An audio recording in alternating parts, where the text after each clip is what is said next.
Legend of Spyro Dawn of the Dragon was a game released by Activision in 2008 for the Xbox 360, PS3, PS2, Wii, and DS. The game was the third and final chapter of Activision's reboot of the Spyro series, The Legend of Spyro. So, is the game another modern Spyro flop, or is it an underrated gem? The first two games in the series, A New Beginning and The Eternal Night, were developed by Krone Studios. The first game, A New Beginning, I found to be a solid Spyro game, and I was hoping for the same in The Eternal Night, which I did not get. It was a terrible game that was definitely a downgrade from A New Beginning, which wasn't even a great game in the first place, just a solid one. They both had their obvious problems that really overshadowed the main gameplay that could sometimes be fun. But in the end, they just couldn't stack up to the original great Spyro games created by Insomniac for the PlayStation 1. Because The Eternal Night was such a flop critically, and because of many other problems, the duty of making the final game in the series, Dawn of the Dragon, was passed on to a French developer, which I will not try to pronounce because it is a very hard thing to pronounce. But for the sake of the review, I'll be calling them EL because that is their abbreviation. But does this new developer bring new, better things to the Legend of Spyro series, or does it just make it worse? So the story starts out as Spyro and Cinder are trapped in Crystal, which happened at the end of the Eternal Night. Spyro and Cinder have been trapped in this crystal for several years, so they are now young adults. They are eventually set free of the crystal when they are found by some of the minions of Malefor, the Dark Master. They escape Malefor's minions and find Hunter, who helps them to continue on their quest. They eventually meet up with the Dragon Elders, which are led by Ignitus. So Ignitus tells Spyro that it's finally time to complete his destiny, that he must finally destroy Malefor the Dark Master once and for all, and destroy all of his minions as well. So that's the basic gist of the story of this game. It's pretty basic and not very complicated, but for reasons I'll explain later, it tells it in a very epic and very cool way that you just can't help but like even this simple and kinda generic story. As far as characters go, the characters have pretty nice personalities and are overall nice.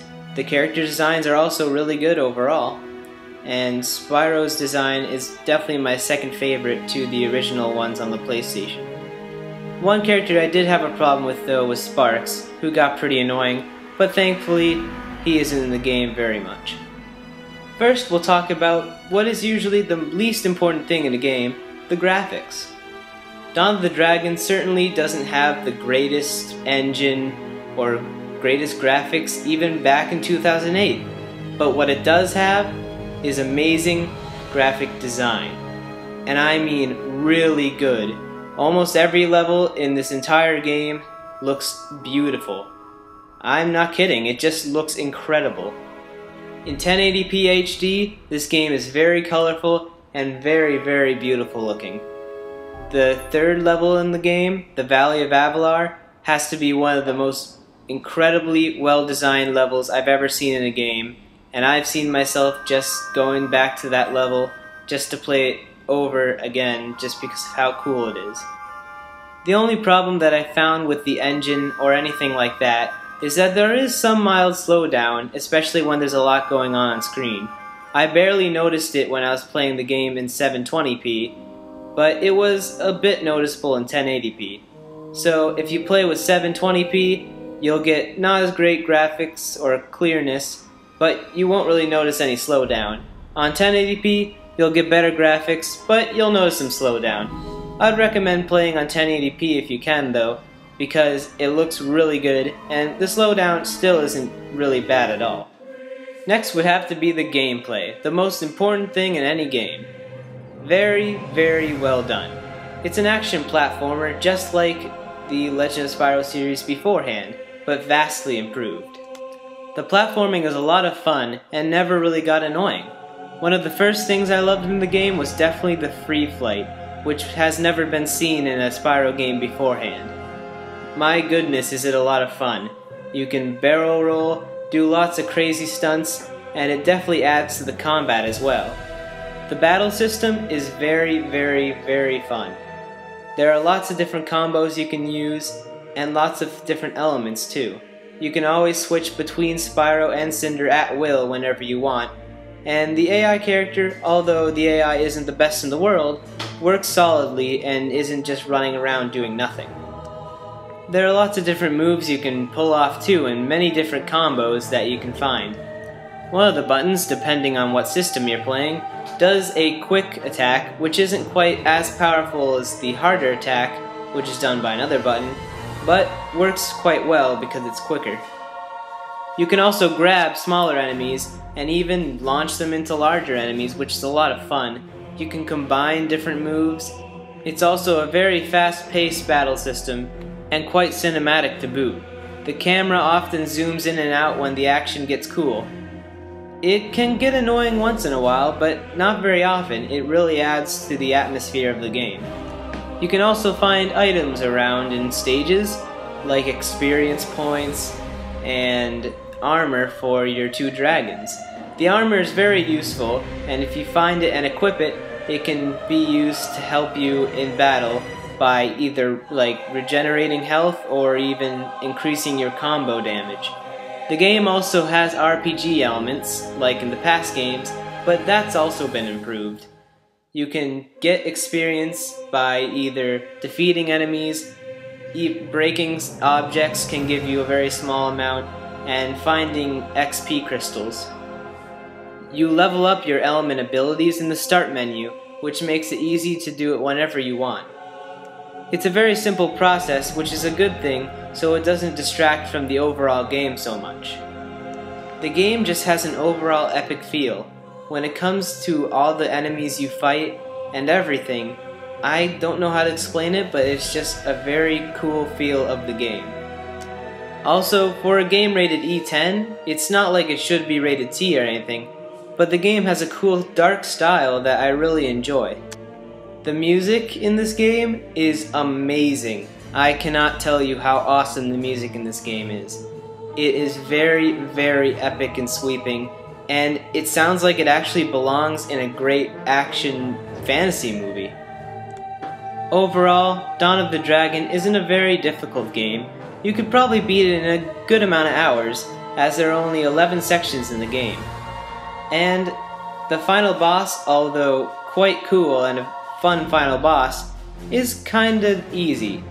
But you can always go back and try to get every item in the game, and there are elite enemies that you can find in stages that are very difficult and take lots of strategy, and it actually quite harder than the final boss.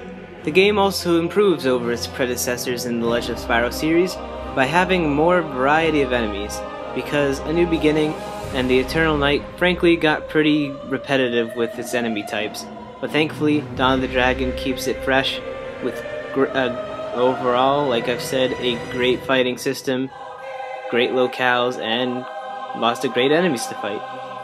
The game also features a co-op mode where one player will play Spyro and the other one will play Cinder. I haven't been able to try this mode, so I can't really comment on it. There's also a chapter select mode where you can go back and try to find things that you missed, or just replay levels for fun. I would most highly recommend the Xbox 360 or PS3 version, mostly the Xbox 360 one, because you can find that version for fairly cheap. The PS3 version, although pretty much the same, went for a shorter print run and is now pretty rare and expensive. The Wii and PS2 versions are pretty much the same. You'll get the same amount of fun. I haven't played them, but it looks exactly the same pretty much. But the graphics are well toned down and not nearly as good as the 360 version. The DS version is completely different from the console versions, and I have no comment on it since I have not played it. Overall, Dawn of the Dragon is a great underrated gem from this generation. I highly recommend you find it and give it a chance, even if you hated the other two Legend of Spyro games, which overall I did too, even though A New Beginning I found to be pretty good. It's a lot of fun, the gameplay is great, the graphics are great, the music is fantastic, and everything about it is just epic.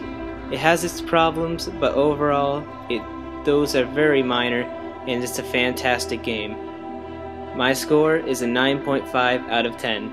Definitely pick this one up.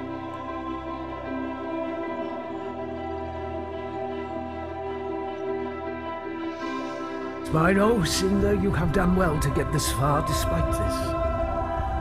Do not view this chain as a hindrance, but allow it to be a reminder of the bond you two share. Your destinies are now